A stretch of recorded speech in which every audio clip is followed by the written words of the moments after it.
Kuna vitu havifanyiki mahali kwa sababu hakuna mwakilishi wa Mungu. Anaanza na kutafuta mtu, kwa hiyo Mungu anakuja. Kwa hiyo sio kasema Mungu hajaja kwenye familia yenu, amekuja.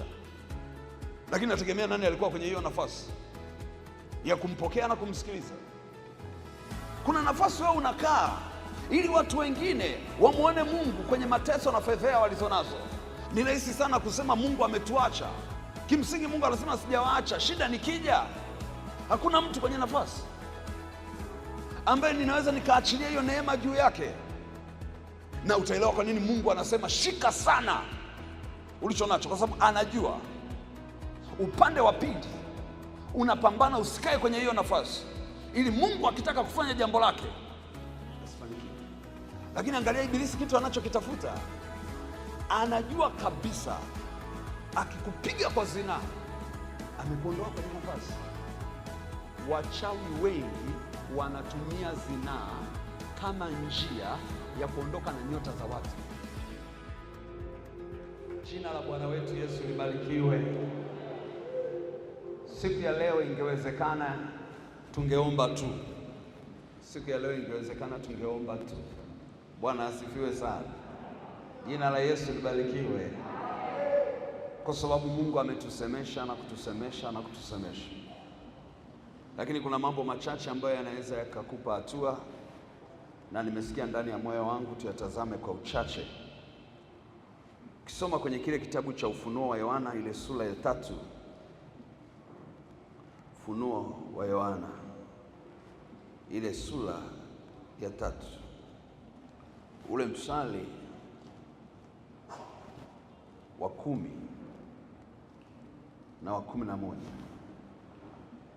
anasema kwa kuwa umelishika neno la subira yangu, mimi nami nitakulinda utoke katika saa ya kuharibiwa iliyo tayari kuujilia ulimwengu wote, kuwajaribu wakaao juu ya nchi.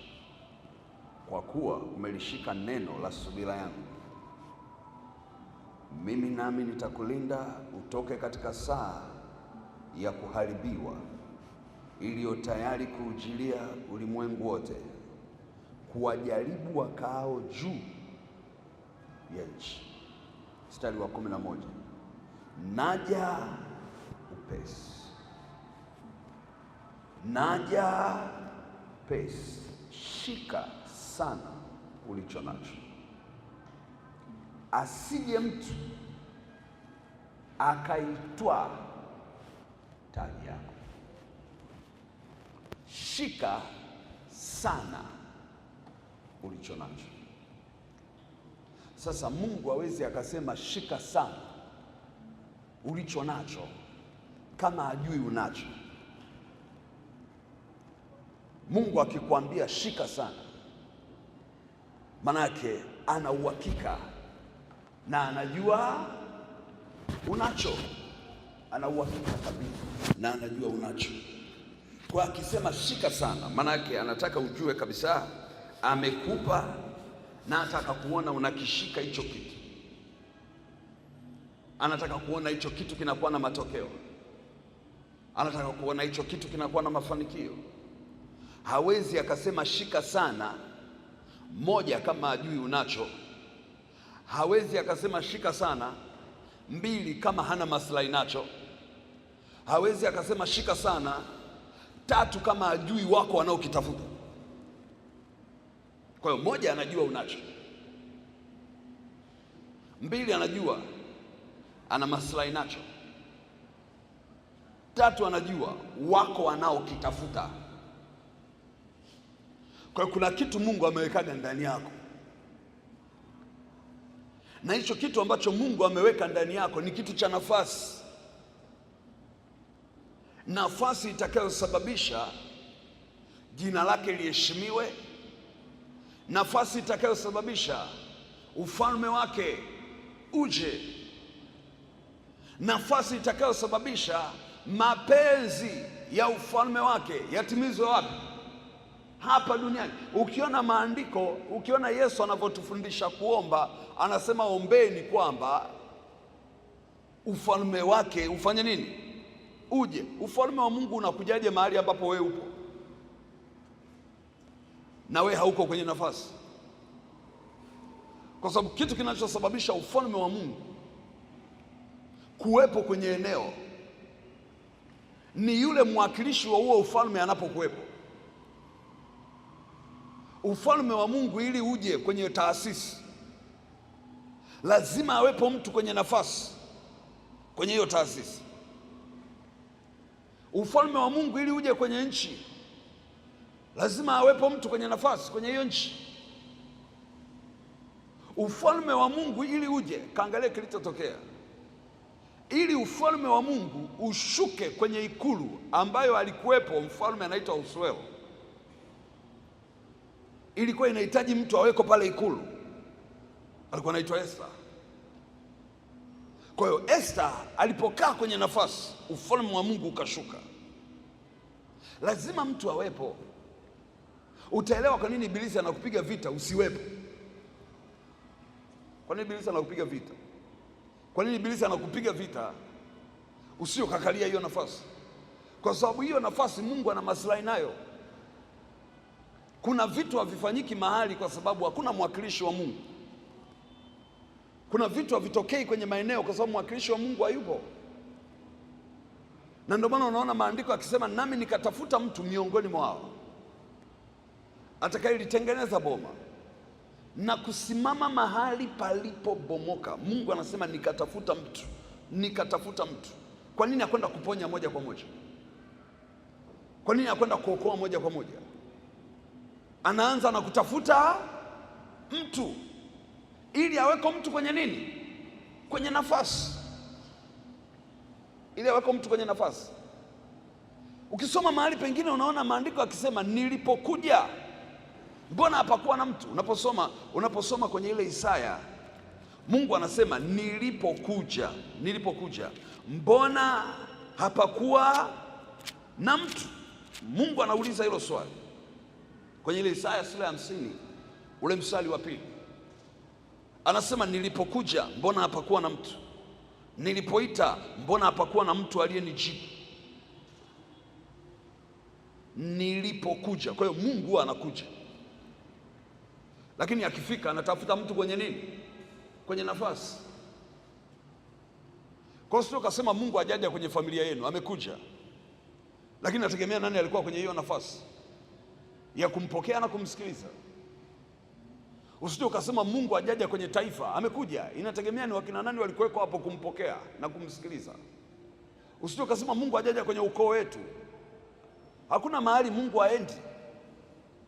Usije ukasema Mungu ajaja kwenye taasisi yetu. Ni rahisi sana kusema, lakini yeye anasema nilipokuja mbona hapakuwa na mtu, nilipoita mbona hapakuwa na mtu aliyenijibu. Kwa hiyo sio kwamba tu Mungu anakuja, lakini pia anaita. Huwezi kumsikiliza kama hauko kwenye nafasi. Nafasi ndio inayokupa access, nafasi ndio inayokusaidia. Bwana asifiwe, jina la Yesu libarikiwe sana. Mheshimiwa Rais akija hapa Segerea usije ukafikiri kila mtu atamuona. Watakaomuona ni walioko kwenye nini? Kwenye nafasi. Kama uko kwenye nafasi, wewe utaishia kusema mbona mimi sijamuona? Au kuwepo kwenye nafasi, au kuwepo kwenye nafasi. Lakini waliokuwepo kwenye nafasi wote walifanya nini? Walimuona. Unaweza kusema mbona mimi sijazungumza naye? Au kwa kwenye nafasi, waliokuja kwenye nafasi wote walizungumza naye, wote walizungumza naye. Kwa Mungu anasema nilipokuja mbona hapakuwa na mtu, nilipoita mbona hapakuwa na mtu aliyenijibu. Alafu anauliza, je, mkono wangu ni mfupi hata usiweze kukomboa? Angalia hasara ambazo Mungu anaingia watu wasipokuwa kwenye nafasi. Mungu anataka kukomboa, lakini hakuna mtu kwenye nafasi. Automatically mkono wa Mungu unaanza kuonekana ni mfupi. Anauliza, je, mkono wangu ni mfupi hata usiweze kukomboa? Au je, mimi sina nguvu za kuponya? Kwa sababu ili Mungu akomboe watu kiuchumi, ili Mungu akomboe watu waliofungwa, Ili Mungu ainue watu, lazima waweko watu watakaokuwa wamekaa kwenye nafasi. Yaani kuna nafasi wewe unakaa ili Mungu amuinue mtu mwingine kiuchumi. Kuna nafasi wewe unakaa ili Mungu amsaidie mtu mwingine kufanya maamuzi sahihi. Kuna nafasi wewe unakaa ili Mungu afanikishe mipango ya taasisi. Kuna nafasi wewe unakaa ili watu wengine wamuone Mungu kwenye mateso na fedheha walizonazo. Kwa hiyo Mungu anasema mnataka kunifanya mimi nionekane nina mkono mfupi usioweza kukomboa. Usipokaa kwenye nafasi, Mungu hana mahali pa kufanyia kazi. Kwa hiyo automatically Mungu anaonekana afanye, Mungu anaonekana atendi, Mungu anaonekana ajibu, Mungu anaonekana asaidii watu. Ni rahisi sana kusema Mungu ametuacha. Watu wanaweza wakasema Mungu ametuacha. Kimsingi Mungu anasema sijawaacha. Shida nikija, hakuna mtu kwenye nafasi ambaye ninaweza nikaachilia hiyo neema juu yake. Mnafuatilia nini kilichompata Elisha alipoambiwa kwamba bwana wake Elia atatwaliwa na gari la moto? Unajua kitu kilichompata Elisha? Aliambiwa hivi, usipomuona bwana wako Elia akiwa anachukuliwa na gari la moto, usipomuona, upako, nguvu, uweza, uzirisho havitakaa viwe juu yako. Kwa hiyo hakikisha saa ambayo Mungu anashuka kumchukua Elia unakuwepo na unaona.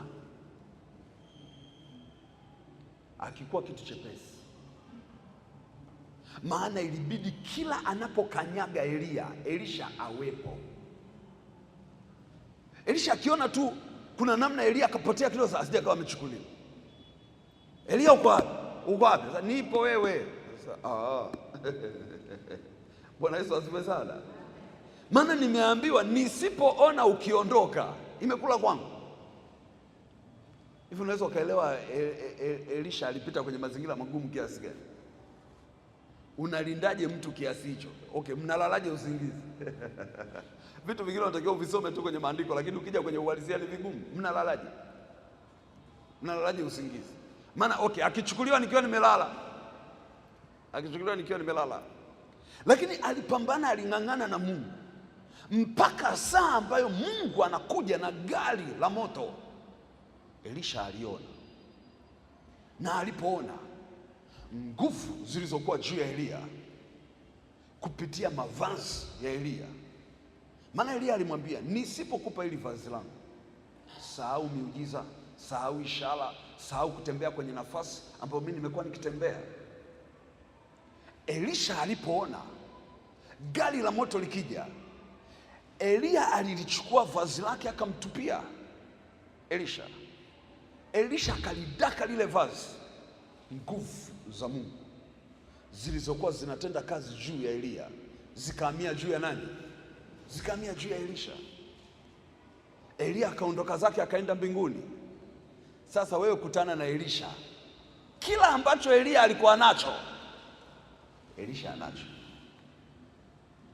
Alifika kwenye mto Jordan, akalitoa lile vazi, akasema naonekane leo Mungu wa Elia. Akalipiga lile vazi kwenye yale maji yakagawanyika. Ni kitu alichokifanya Elia. Lakini nini nilichotaka uone? Kama wakati Mungu anashuka asingekuwepo, angekuwa amepoteza hiyo nafasi, angekuwa amepoteza hiyo neema. Na ndio maana unamwona Mungu anasema nilipokuja. Kwa hiyo Mungu huwa anakuja. Swala la wewe kumwona linategemea umekaa kwenye nafasi ya kumwona. Swala la wewe kumsikia linategemea umekaa kwenye nafasi ya kumsikia. Na ndio maana Ibilisi, moja ya vitu anavyovipiga vita ni wewe usikae kwenye nafasi. Tunapozungumza nafasi, ndugu zangu, tunazungumza nafasi mbili. Kuna nafasi ambazo tunazuiwa tusizikalie kwenye ulimwengu wa damu na nyama, na kuna nafasi tunazozuiwa tusizikalie kwenye ulimwengu wa roho. Na ndio maana juzi nilikueleza habari za mtu wa asili na mtu wa rohoni. Kwa hiyo Ibilisi anapambana mchana na usiku. Usikalie nafasi ambayo Mungu akishuka anakukuta. Ibilisi hayuko tayari kuona unakaa kwenye hiyo nafasi, hayuko tayari kuona unakaa kwenye hiyo level. Nilikuonyesha ile vita ambayo Paulo alipigana na Elima yule mchawi. Ilikuwa ni vita ya nafasi kwenye ulimwengu wa roho. Kwa lazima mtu awe na maarifa ya ulimwengu wa roho ili aweze kushinda hiyo vita. Kwa kuna vitu ili viweze kutokea kwenye maisha yako, lazima nafasi yako ya rohoni iwe iko sawa sawa. Na moja ya nafasi ambayo inapigwa vita mchana na usiku ni nafasi ya rohoni. Wengi wetu tunapambana na nafasi za mwilini. Of course tunatakiwa kuokupai nafasi zote. Bwana Yesu asifiwe. Tunatakiwa tuokupai nafasi za mwilini na tunatakiwa tuokupai nafasi za rohoni. Lakini usisahau, usije ukawa busy na nafasi za mwilini ukaacha kutafuta nafasi za rohoni, kwa sababu chochote unachokiona mwilini ni matokeo ya kile kilichozaliwa wapi? Rohoni. Rohoni kukivurugwa, mwilini hakuna kazi. Na ndio maana unaona maandiko yakisema Bwana asipoulinda mji, yule anayeulinda anakesha bure. Bwana asipoijenga nyumba, waijengao wanafanya kazi bure. Manake nini? Manake lazima kwanza uwe na mamlaka kwenye ulimwengu wa roho ili uweze kulinda nafasi ambayo Mungu amekupa kwenye ulimwengu wa damu na nyama. Bwana Yesu asifiwe. Darasa tunaenda sawa sawa. Jina la Yesu libarikiwe sana. Kwa hiyo Mungu anasema hivi, nilipokuja mbona hapakuwa na mtu? Nilipoita mbona hapakuwa na mtu aliyenijibu? Anasema, je, mkono wangu ni mfupi hata usiweze kukomboa? Kwa hiyo kuna maeneo mengi sana Mungu hajajifunua kwenye maisha ya watu, hajawasaidia watu kwa sababu ya watu ambao walitakiwa kukaa kwenye nafasi zao na wakukaa kwenye hizo nafasi. Je, mkono wangu ni mfupi hata usiweze kukomboa? Jambo la pili analolisema, anasema, au je, mimi sina nguvu za kuponya? Kuna maeneo mengi sana ambayo Mungu ametaka kuwasaidia watu wenye shida, watu wenye matatizo, watu wenye mahangaiko, na ndio haja ya moyo wake kuona wanaoonewa, wanaodhulumiwa, watu wanaokaa kwenye mateso, watu wanaokaa kwenye huzuni.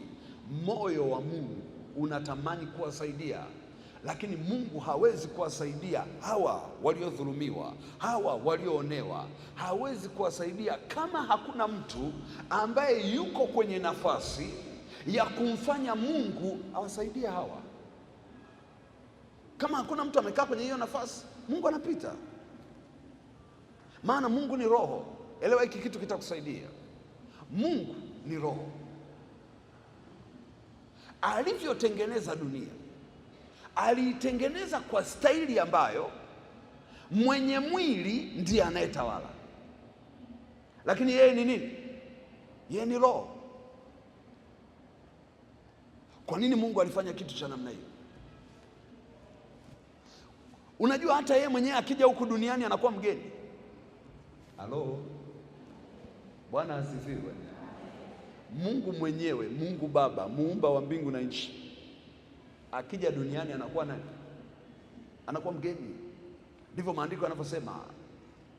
Anasema mbingu ni mbingu za Bwana, lakini nchi amewapa wanadamu. Anayeweza kuikontrol, anayeweza kuitawala, anayeweza kuifanyia maamuzi dunia ni mwenye mwili, mwanadamu. Yeye ndio mwenye maamuzi juu ya dunia. Kwa nini? Kwa sababu dunia imetengenezwa iongozwe, iendeshwe na mwenye mwili. Mungu yeye ni spirit, yeye ni roho. Akitaka kufanya kitu chochote duniani lazima awe mgeni wa mwenye mwili. Mwenye mwili ampokee. Mwenye mwili amuulize, mzee, unataka kufanya nini? Amwambie, nataka kuokoa. Sasa karibu uokoe. Utaokoa kupitia mimi. Jina la Yesu libarikiwe sana.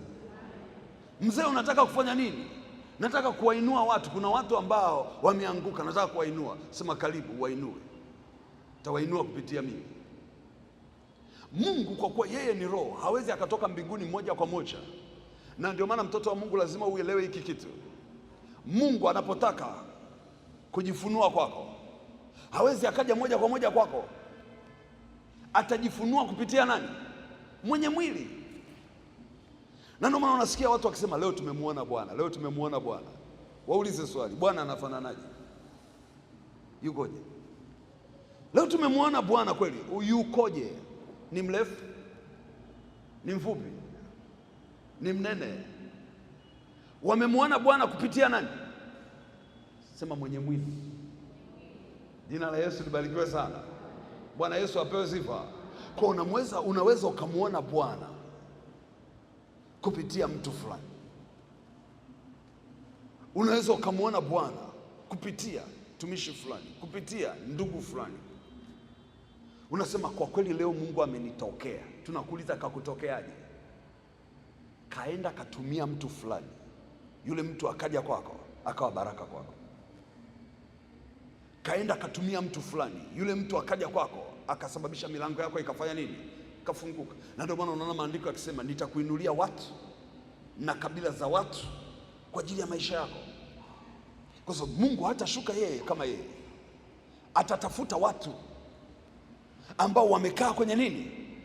Kwenye nafasi, na wengine atawalazimisha kuwepo kwenye nafasi fulani ili wewe tu uvuke, ili wewe tu uende hatua. Kwa nini? Kwa sababu kajiwekea sheria.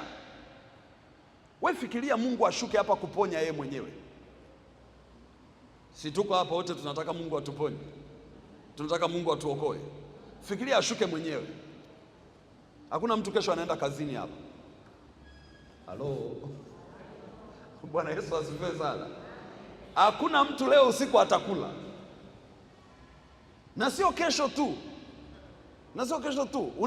Tunaweza tusione, tusile, tusifanye chochote mwezi mzima wa 6. Nini? Tulionana na mzee siku hiyo? Kamuulize Danieli, atakueleza. Amefunga na kuomba siku 21. Alionana na mjumbe tu ambaye alikuwa amekuja kikazi, yule malaika aliyekuja kumletea taarifa. Biblia inasema hivi, wote tulianguka chini tukawa tukitetemeka. Unafanya mchezo? Bwana Yesu asifiwe sana. Jina la Yesu libarikiwe. Anasema hivi, na siku ya 24 ya mwezi wa kwanza, nilipokuwa kando ya ule mto mkubwa Hidekeli, naliinua macho yangu nikatazama, na kumbe mtu aliyevikwa nguo za kitani, viuno vyake vimefungwa dhahabu safi ya ufadhi. Hiyo ni Danieli 10:4. Vimefungwa dhahabu ya ufadhi. Mwili wake pia ulikuwa kama zabaraji. Hapo anazungumzia madini. Huyo mtu aliyemuona alikuwa anamuona mtu ambaye kaumbwa kwa madini, na hayo madini wewe hujawahi kuyaona. Anasema alikuwa amevikwa nguo za kitani, 1. 2, viuno vyake vimefungwa dhahabu safi ya ufadhi. Mwili wake pia ulikuwa kama zabaradi safi, na uso wake mfano wa umeme. Umesikia? Uso wake mfano wa nini? Huyo ni malaika tu. Uso wake mfano wa umeme, na macho yake kama taa za moto. Nani amewahi kuona taa za moto? Sio barubu, taa za moto. Taa za moto, hayo ndio yalikuwa macho. Wanasema, anaendelea, anazungumza, anasema macho yake kama taa za moto, mikono yake na miguu yake rangi yake kama shaba iliyosuguliwa sana, na sauti ya maneno yake kama sauti ya umati wa watu. Umeshawahi kusikia sauti ya umati wa watu? Ndio sauti ya mtu mmoja. Sauti yake ilikuwa kama sauti ya umati wa watu. Nami Danieli nikaona maono haya peke yangu, maana wale watu waliokuwa pamoja nami hawakuyaona maono haya, lakini tetemeko kuu liliwashika hata wakakimbia ili kujificha. Yaani kabla mzee hajatokea, tetemeko tu watu wote walishasambaratika. Yaani kuna mshindo fulani ulitokea, watu wote wakapotea, akabaki peke yake. Bwana asifiwe. Nilikuwa tunataka uone kidogo, na hapa amekuja nani? Malaika. Hapa amekuja malaika. Kwa hiyo nilikuwa nakufafanulia kitu gani? Kwamba Mungu ni roho, he is a spirit. Akitaka kufanya kitu duniani lazima aje kupitia mwenye mwili. Kwa hiyo Mungu atakuja ndani ya mwanaume fulani, atakuja ndani ya mwanamke fulani, atakuja ndani ya kijana fulani, atakuja ndani ya binti fulani, alafu Mungu ataanza kutatua matatizo ya watu kupitia huyo mwanaume ambaye amekaa kwenye nafasi, kupitia huyo mwanamke ambaye amekaa kwenye nafasi, kupitia huyo kijana ambaye amekaa kwenye nafasi, kupitia huyo binti ambaye amekaa kwenye nafasi. Kwa hiyo kuna watu waliokuwa wanalia watafutwa machozi, kuna watu waliokuwa wanatafuta kazi watapata kazi. Ni Mungu anawapa, lakini kupitia mtu ambaye amekaa kwenye nini? Kwenye nafasi. Kuna watu wanahitaji kuponywa magonjwa yao, wataponywa magonjwa yao. Kwa nini? Kwa sababu huyu mtu amesimama kama kuhani, amesimama kwenye zamu. Kwa Mungu anasema nataka kuponya leo Segelea, nitaponya kupitia huyu mtumishi, nitaponya kupitia hii semina. Kuna watu nataka kuwainua, nitawainua kupitia hii semina.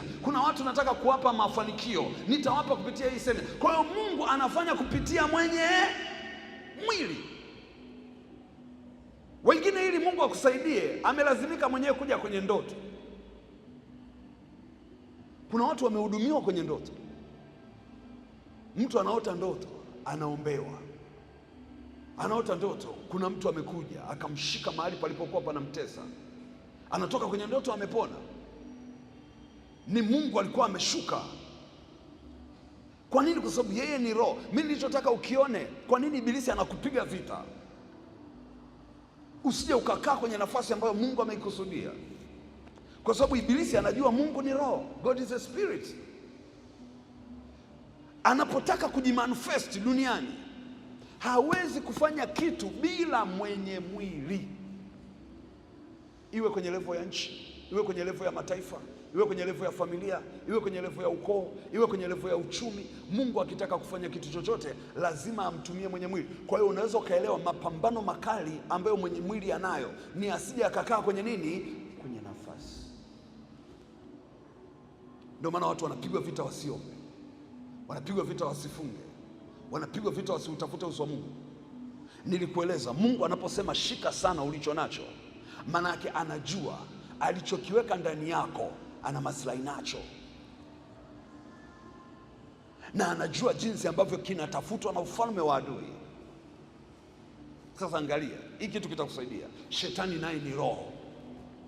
Unaona hapo mziki huo unavyokuwa, na Mungu aliweka hiyo sheria makusudi ili shetani naye akitaka kufanya kitu chochote duniani asifanikiwe.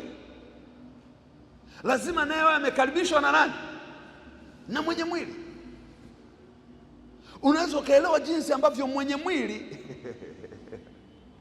ni dili. Hebu sema mwenye mwili ni dili. Jina la Yesu libarikiwe sana. Sema mwenye mwili ni dili. Kama umekaa na jirani yako mwambie wewe ni dili kwenye ulimwengu wa roho. Bwana Yesu asifiwe sana. Shetani akitaka kufanya mauaji haji yeye kama shetani asimame hivi barabarani alafu apatishe hilo gari ajali. Hakuna. Anaenda kwa mwenye mwili ambaye kamfundisha uchawi, kamfundisha ushirikina. Anazungumza na yule mwenye mwili. Leo tunataka damu ya watu 40. Mwenye mwili anaanza kuhangaika kuutumikia wa ufalme wa kipepo. Kuzimu wanataka damu ya watu 40. Kuzimu wanataka damu ya watu 40. Nilikuwa nafundisha kanisa moja hapa Dar es Salaam. Tukiwa kwenye ile semina, yule dada alinieleza kitu kigumu sana. Alikuwa amegombana na mume wake, alafu mume wake akawa ameamua kupambana naye kishirikina. Kwa hiyo wakawa na bato ya kishirikina. Yule dada akaniambia, mtumishi, unaniona nimekuja kwenye hii semina nimenusulika ajali mara 3 jana nikiwa nasafiri kutoka Mbeya na kuja Dar es Salaam. Namwambia nini kimetokea? Ananiambia mume wangu aliniambia sitafika Dar es Salaam, yaani bato waliokuwa nayo. Nikamwambia kwa hiyo ikawaje? Ananiambia alikuwa anakuja kwenye basi, Mimi naanza kugombana naye kwenye basi. Alisema alipokuja mara ya kwanza alikaa pale mbele kabisa kwa dereva, wanaonana wao kwenye ulimwengu wa roho, alafu anasema naliangusha sasa. Tuone sasa. Fikiria, kuna abiria wengine huko hawana hatia. Ole wako ndugu yangu kama uko kwenye hiyo basi na hauna Yesu. Kuna mafahali wawili wako wanapigana. Yule dereva alikuwa kila akifika eneo fulani anasimamisha gari, anasema jamani, mimi sijaona safari yenye mkosi kama hii, sijaona safari yenye mara kagonga mbuzi, mara sijui kagonga nini. Yaani hata yeye dereva haelewi, kumbe kuna watu wawili huko ndani wanafanya nini, wanapambana. Anasema tumepigana kuanzia Iringa mpaka Morogoro. Wanapigana kwenye ulimwengu wa roho. Dereva alipofika Morogoro akasema, nadhani hii safari tusiendelee na safari. Abiria wanasema bana, tupeleke bana. Hawajui kinachoendelea kwenye ulimwengu wa roho. Yule dada anasema mimi nikatumia tu hekima, kwa sababu nilijua mimi ndio ambaye nasababisha hayo matatizo. Safari unatakiwa kufika Morogoro saa 12 jioni, wao wamefika Morogoro saa 4 usiku. Yule dada akasema, ili kuokoa hao watu wasio na hatia, wacha mimi nishuke nikatafute hoteli, tukapambanie huko kwenye hoteli. Kumbuka, wanapambana kwenye ulimwengu wa roho. Anasema niliposhuka tu kwenye ile basi, yule dada anasema niliposhuka tu kwenye ile basi nikamwambia dereva, uwe na amani, endelea na safari, hakuna kitu kitawapata. Dereva akashangaa, kwa nini unatuambia hivyo wewe dada? Sasa mimi nimekuambia, wewe niamini mimi nimeshuka. Niamini mimi nimeshuka. Lakini angalia, mapambano yanaendelea kwenye ulimwengu wa roho. Shetani akitaka kufanya kitu lazima ahakikishe na yeye anakuja kwa mwenye mwili. Kwa ndio maana kuna wenye mwili ni hatari. Kwa nini? Kwa sababu anautumikia ufalme wa giza vizuri. Kwa shetani akitaka kuja kwenye mtaa, ana watu wa kumpokea. Shetani akija kwenye mtaa, anataka kuleta uharibifu kwenye mtaa, kuna wenye mwili watampokea. Akitaka kumwaga damu za watu, kuna wenye mwili watampokea. Akitaka kuhakikisha hakuna amani kwenye familia, kuna mwenye mwili atampokea. Akitaka kuhakikisha, kwa angalia, shetani ni roho, hawezi kufanya kitu chochote isipokuwa kuna mwenye mwili. Mungu ni roho, hawezi kufanya kitu chochote isipokuwa kuna mwenye mwili. Na utaelewa kwa nini Mungu anasema shika sana ulicho nacho, kwa sababu anajua upande wa pili unapambana usikae kwenye hiyo nafasi, ili Mungu akitaka kufanya jambo lake asifanikiwe. Mungu hawezi kuinua kama wewe haupo. Mungu hawezi kuponya kama wewe haupo. Mungu hawezi kufanikisha kama wewe haupo. Mungu hawezi kuwapeleka watu hatua nyingine kama wewe haupo. Kafuatilia kwenye maandiko kilichotokea. Hii kanuni ni kanuni ngumu kweli. Ndio maana lazima ung'ang'ane na Mungu. Muda wote ujitahidi kukaa kwenye nafasi. Mungu anataka kuokoa mtoto wako, lazima uwe kwenye nafasi ili akusemeshe. Haupo kwenye nafasi, unakuja kusikia kesho kutwa mtoto wako alipata matatizo, si ilikuwaje? Lakini haina maana kwamba Mungu hakuwa tayari kukusemesha. Inawezekana alikuja kabisa, lakini shetani alipambana kuhakikisha hausikii, hauelewi. Hata kama Mungu atasema usielewe chochote, usiwepo kwenye hiyo nafasi. Ni mapambano makali yanayoendelea kwenye ulimwengu wa roho. Na mtoto wa Mungu lazima ujue, tuna vita ya nafasi mbili: nafasi ya ulimwengu wa roho na nafasi ya ulimwengu wa damu na nyama. Nafasi zote Ibilisi hataki tuzikalie, maana tukikaa kwenye nafasi za ulimwengu wa damu na nyama, Mungu atajifunua kwenye nafasi zetu. Tukikaa kwenye nafasi za ulimwengu wa roho, tutakuwa tunaweza kuona vitu, tutakuwa tunaweza kusikia vitu, tutakuwa tunaweza kumpokea Mungu anapokuja, na mipango yake ikafanikiwa, na malengo yake yakafanikiwa. Ukitaka kujua hii kanuni sio ya mchezo. Mungu alipotaka kuokoa mwanadamu alilazimika kwenda kwa Mariamu.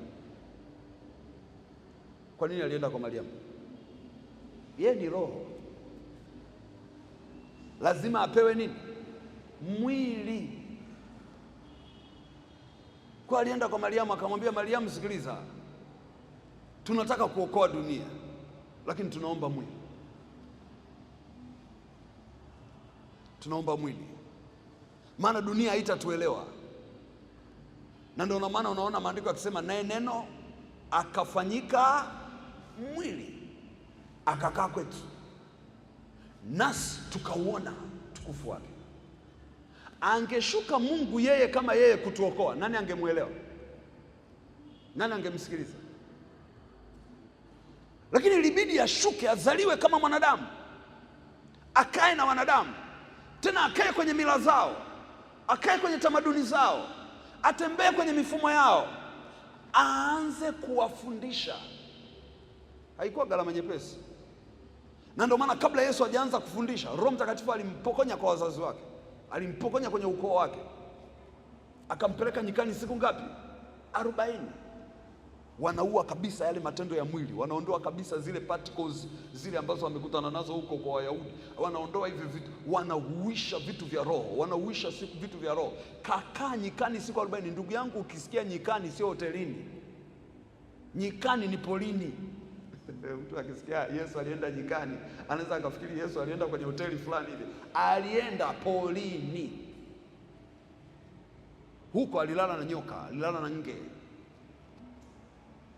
Huko alikutana na baridi, alipigwa na jua. Siku ngapi? Siku 40. Kama mvua ilinyesha, ilimnyeshea. Nini Roho Mtakatifu anachokifanya? Anaua yale matendo ya mwili huko ndani, anaua yale matendo ya mwili huko ndani. Na maandiko anasema malaika walikuwa wakimtumikia siku 40 yuko polini.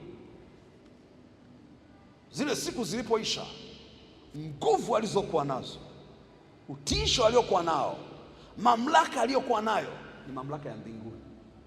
Aliporudi duniani, wa kwanza kukutana naye Shetani. Shetani akamwambia, wewe ni nini unataka kufanya? Nini unataka kufanya? Nimeshakushtukia. Jiulize swali, kwa nini Shetani hakumtafuta kuanzia akiwa na umri wa mwaka mmoja mpaka miaka 30? Amekuja kusubiri, ametoka nyikani. Maana yake kwenye ulimwengu wa roho Shetani alipigiwa filimbi kwamba huku mchezo umeanza. Na alijaribu kumpa majaribu pale, hakuna namna, alifanikiwa. Kumbuka Yesu anao mwili, lakini kinachofanya kazi sasa hivi ni nguvu ya nani? Ya Mungu. Matendo makuu ya Mungu yalianza kudhihirika ndani ya nani? Ndani ya mwenye mwili. Akikutana na kipofu, kipofu anapewa macho. Ni Mungu lakini ni mtu. Akikutana na kiwete, nyanyuka, nenda. Ni Mungu lakini ni mtu. Akikutana na aliyekufa, we roho umeenda wapi? Rudi huku. Roho inarudi. Ili wenye mwili wengine waone kwamba inawezekana Mungu kufanya vitu ndani ya mtu. Na ndio maana wakati Yesu anaondoka alisema, kama vile Baba alivyonipeleka mimi nami nawapeleka ninyi. Unaelewa maana yake? Nguvu ile ile ambayo Baba alifanyia kazi ndani yangu, nguvu hiyo itaonekana kwenu. Ushindi ule ule ambao mliniona nao, ushindi huo huo utaonekana kwenu. Heshima ile ile niliyotembea nayo, heshima hiyo hiyo itaonekana kwenu. Ninakuombea neema ya kuamini katika jina la Yesu. Bwana Yesu asifiwe sana. Alitaka kutusaidia kujua, kumbe ukisimama kwenye nafasi yako, pamoja na kwamba wewe ni mwenye mwili, Mungu anaweza akawapa watu macho kupitia maisha yako. Mungu anaweza akarudisha roho za watu zilizoondoka kupitia maisha yako. Mungu anaweza akawasaidia waliopoteza tumaini kupitia maisha yako. Na ndio maana Mungu akiona hauko kwenye nafasi, inamsumbua. Anasema, je, mimi sina nguvu za kuponya? Kweli. Toka lini mimi Mungu sina nguvu za kuponya? Anasema, kweli mimi mkono wangu ni mfupi, hata usiweze kukomboa. Haiwezekani. Ni nyie hamko kwenye nafasi. ambazo zitasababisha nijifunue na kujidhihirisha kwenye maisha yenu. Leo ninakuombea neema ya Mungu kujifunua kwenye maisha yako, neema ya Mungu kujidhihirisha kwenye maisha yako, neema ya utukufu wa Mungu kuonekana kwenye vitu vyako. Nataka uelewe mtoto wa Mungu kwamba Mungu anaweza kufanya kitu chochote anachokitaka, ili mradi tu wewe uwepo kwenye nafasi, uwepo tu kwenye hiyo nguvu. Na ndio maana kafuatilie maisha ya kina Paulo. Biblia inasemaje? Wakina Petro, leso zao ziliponya watu. Unafikiri ni leso iliponya? Ni nguvu za Mungu kwenye leso za Petro.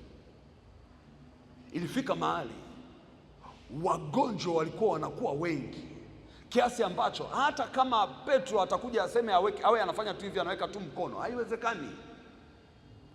Watu wakajiongeza, wakasema kwa nguvu za Mungu zinazofanya kazi ndani ya Petro, tuangalie tu jua litakuwa linaelekea wapi, ili tujue kivuli chake kitakuwa kinapita wapi. Kila atakayepitiwa na kivuli cha Petro, nguvu tunazozitaka za kumponya zitamponya. Swali ninalokuuliza, ni kivuli kiliponya? Ni nguvu za Mungu kwenye kivuli cha nani? Cha Petro. Jina la Bwana Yesu libarikiwe. Mungu anatamani aponye hata kupitia sendozi zako mama. Halo. Jina la Yesu libarikiwe sana. Anatamani aponye hata kupitia wigi lako. Yaani ukilitoa wigi lako hivi ukamtupia mtu, anafunguka. Mungu anatamani aponye. Kwa nini? Kwa sababu yeye anachokitafuta ni kitu kimoja tu. Mtu aliyesimama kwenye nini? Kwenye nafasi. Kuna watu wanatakiwa wakisikia jina lako tu wanafunguliwa, wanawekwa huru, kwa sababu Mungu yeye ni roho, lakini ana vitu vingi sana vya kufanya huku duniani, ambavyo vinamtegemea mwanadamu ambaye amekaa kwenye nini? Kwenye nafasi. Ndio maana akasema shika sana hiyo neema, shika sana hicho kitu ambacho Baba amekupa. Anatamani kukifanyia kazi, anatamani kujifunua, anatamani kujidhihirisha, anatamani kufanya maajabu kupitia mwili wako, kupitia cheo chako, kupitia mwili wako, kupitia vitu vyako, kupitia elimu yako. Mungu anatamani kufanyia kila kitu ulicho nacho kazi, kwa sababu yeye ni roho. He is a spirit. Sasa utaelewa kwa nini mapambano ya ibilisi ni makali mchana na usiku. Kwa ibilisi anapambana mchana na usiku, mtoto wa Mungu, usije ukakaa kwenye nafasi. Sasa angalia, nafasi za kiroho mara nyingi zinaibiwa kupitia vitu vya kawaida kabisa. Si mnafahamu kitu kilichoondoa nafasi ya Samson ya unadhiri? Kilichoondoa nafasi ya Samson ya unadhiri ni uzembe wake na ujinga wake. Alifikiri akicheza na Delila ni rahisi tu. Mungu akikupa unadhiri, elewa hiki kitu, shetani anaweza akatumia mwanamke kama wewe ni mwanaume, anaweza akatumia mwanaume kama wewe ni mwanamke, kaondoka na hiyo nafasi. Na ndio maana moja ya kitu ambacho kimeondoka na nyota za watu, kimeondoka na kibali cha watu, kimeondoka na heshima za watu ni zinaa. Na ibilisi yuko very smart, anakutengenezea mtego wa zinaa. Wewe unaweza ukafikiri ni kitu cha kawaida, lakini angalia ibilisi kitu anachokitafuta. Anajua kabisa akikupiga kwa zinaa, amekuondoa kwenye nafasi ambayo itasababisha manifestation ya kimungu uliokuwa nayo. Wachawi wengi wanatumia zinaa kama njia ya kuondoka na nyota za watu, kuondoka na kibali cha mtu. Sasa ngoja nikuulize, nyota maana yake nini? Kibali maana yake nini? Si nafasi. Yaani mtu anakusoma, anakufuatilia, anagundua nguvu ulizonazo, anagundua uwezo ulionao, anajua kabisa huyu mtu ana nguvu kiasi hiki, ana uwezo kiasi hiki. Nini anachokifanya? Anatafuta mlango wa zinaa. Akipata mlango wa zinaa, anaondoka na hivyo vitu kwenye ulimwengu wa roho, na inategemea namna alivyonuia. na inategemea maagano ambayo ameyafanya kwenye madhabahu. Kumbuka, madhabahu hizi mbili zinashindana, zinapambana. Kwa mtu anaenda kwenye madhabahu za giza, anaambiwa kabisa,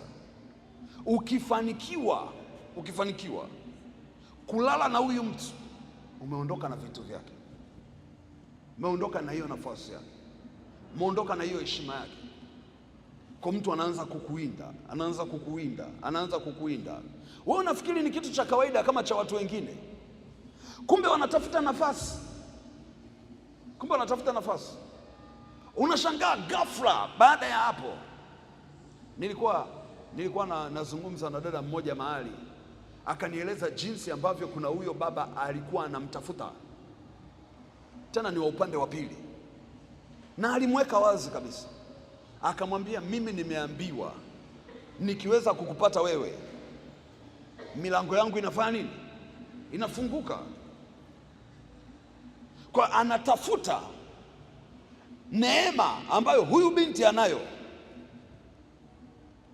ili aitumie kwenye mambo yake. Kwa hiyo uwe na uhakika, anakuja amejinuiza, anakuja kabisa, ana hiyo nguvu ya kimadhabahu ya kuondoka na hicho kitu. Kwa hiyo unaweza ukaelewa watu wengi kiasi gani ambao Ibilisi ameondoa nafasi zao, ameiba nafasi zao. Kwa hiyo kuna watu nafasi zao zimeondolewa kwa zinaa, lakini kuna watu nafasi zao zimeondolewa kwa kulogwa. Sema kulogwa. Bwana asifiwe.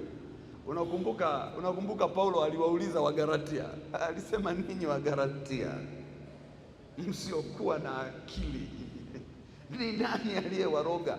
Yani kule Galatia uchawi ulikuwepo kama kawaida, Kuna mtu unashangaa ghafla hatembei kwenye kiwango ambacho wote mlitegemea atembee nacho, hafanyi maamuzi yanayotakiwa. Wengi ambao mnaweza mkaona kitu cha namna hii ni wale mlioko kwenye makampuni, kwenye mataasisi. Binti mmoja anamloga bosi na wengine wote amumuombeagi huyo bosi. Anakuja binti mmoja anamloga bosi, bosi hafanyi maamuzi bila kushauriwa na huyo binti, na hana cheo chochote kwenye kampuni,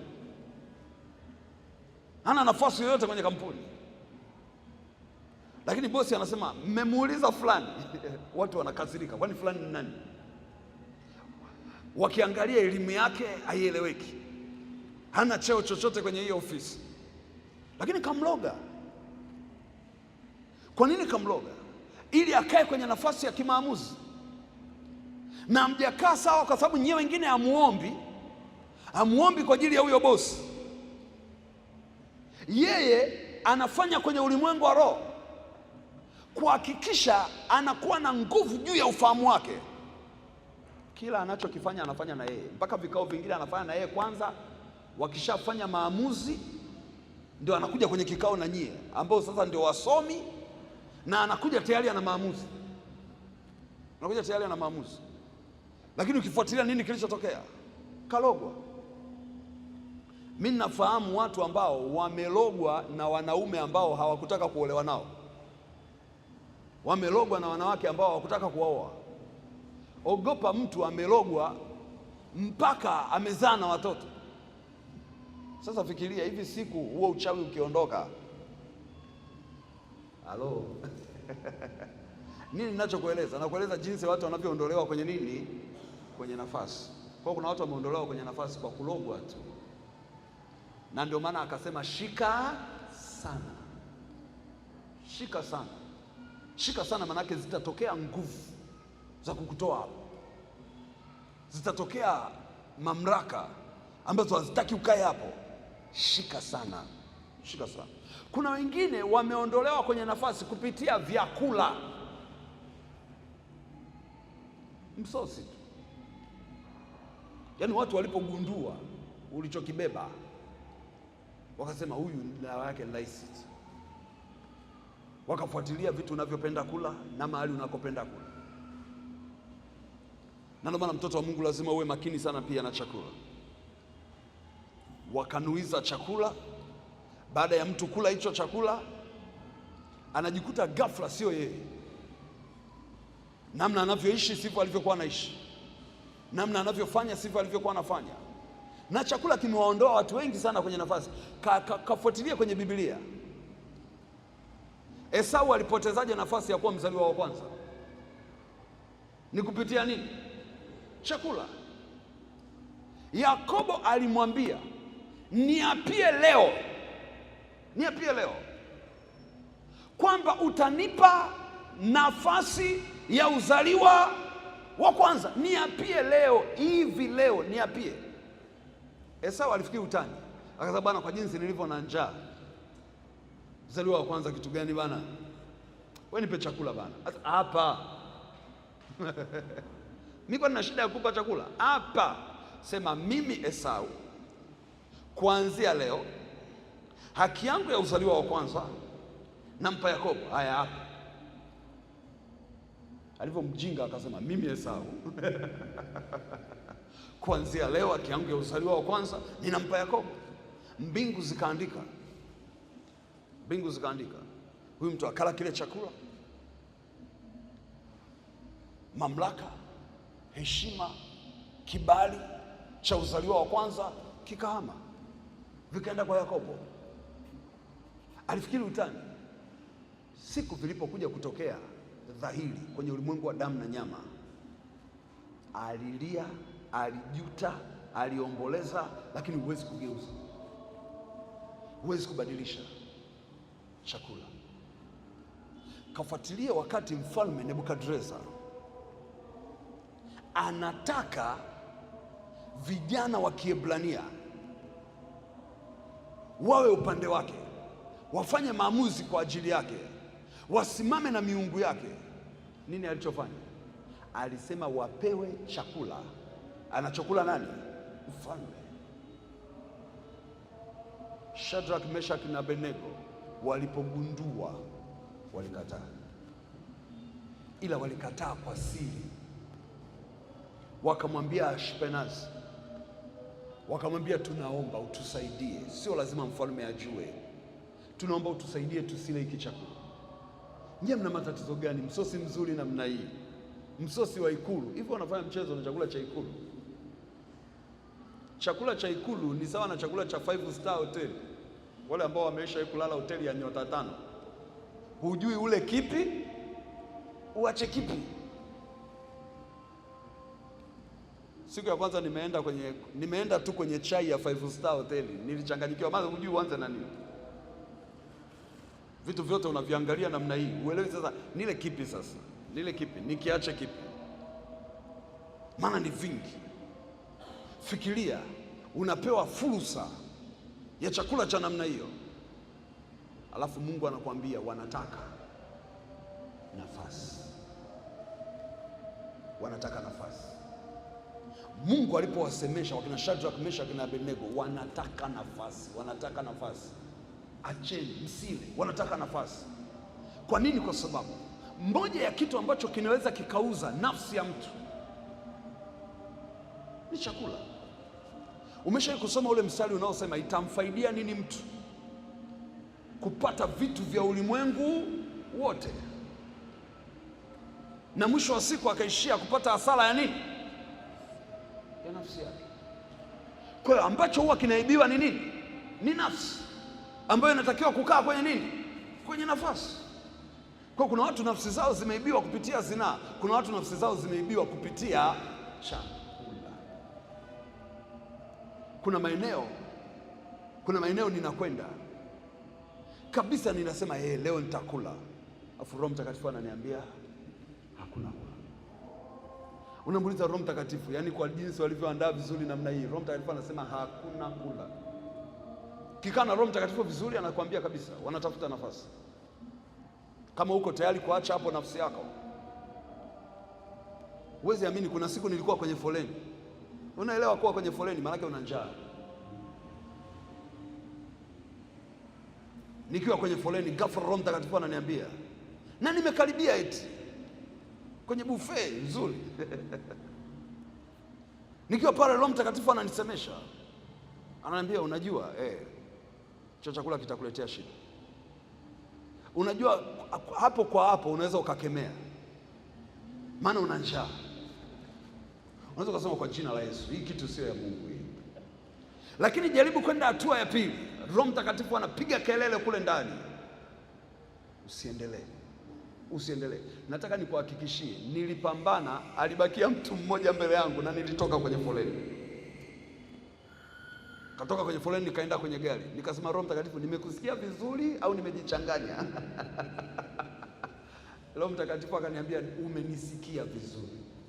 Tafuta mfumo mwingine wa chakula. Sasa angalia, waliokuwa wanaenda kula ni wengi, lakini kuna mtu mmoja kazuiwa asile. Kuna mtu mmoja amezuiwa asile. Mungu alikuwa anajua kingezuia kitu gani kwenye maisha yangu. Yeye ndiye alikuwa anajua. Haina maana hao walikuwa wanakula sumu, sio sumu, ila kuna vitu viko huko ndani ambavyo vinaweza kuua kitu fulani. Bwana asifiwe. Jina la Yesu libarikiwe sana. Walipokuwa wanaendelea wale watu wengine kula kile chakula, wakina Shadrach, Meshach na Abednego wamegoma kula kile chakula. Angalia, nafsi zao zilichukuliwa na mfalme. Nafsi ya Shadrach, Meshach na Abednego hazikuchukuliwa. Na ndio maana siku ya kuzindua sanamu, Shadrach, Meshach na Abednego waligoma kusujudia. Mfalme hakuelewa. Hawa watu nimetoka nao ikulu, nilikuwa nao kwenye msafara, nimekuja nao mpaka kwenye eneo la kuzinua sanamu kwenye uwanda wa Dula. Wamefika pale kwenye uwanda wa Dula, ni sanamu linazinduliwa, ni matarumbeta yanapigwa, ni kitu kinatisha. Alafu kuna vijana watatu wanakuwa kama hawajui kinachoendelea. Mfalme akamwambia, nyinyi mna shida gani? Akasema, sisi hii kitu hapana, sisi tunamwabudu Mungu wa Ibrahim, Isaka, na nyinyi mmekaa na mimi miaka mitatu, mmekula posho yangu miaka mitatu, leo mnasema hamwezi kusujudia. Nyinyi watoto, hebu angalieni, mmepatwa na nini? Sasa hatujapatwa na chochote mzee. Angalia, watu watupa kwenye ile tanuru la moto. Akasema, tuko tayari, hata kama Mungu wetu hawezi kutusaidia, lakini tuko tayari. Nini? Nafsi zao hazijachukuliwa. Bwana asifiwe. Jina la Yesu libarikiwe sana. Kwa hiyo uwe makini. Bwana asifiwe sana. Kuna watu wengine wameondolewa kwenye nafasi kupitia zawadi. Sio kila zawadi, sio kila zawadi ni ya kupokea. Okay, mtumishi, nimelazimika kupokea, nifanyeje? Omba, na sio lazima uitumie kama Roho Mtakatifu akikwambia. Kuna zawadi zingine zimekuja kukuondoa kwenye nafasi. Nilikuwa nafundisha semina pale Arusha kwenye kanisa mojawapo. Akaja mama mmoja na mume wake, wakanieleza habari ya ugonjwa ambao unamtesa huyu mama. Ni ugonjwa wa kuanguka, anaanguka anakuwa kama na kifafa. Wakanisimulia. Nilipokuwa nikiwasikiliza, Roho Mtakatifu namuuliza, Roho Mtakatifu ni nini? Kwa sababu sio kila mtu anayekuja kuombewa unatakiwa tu kuanza kuomba.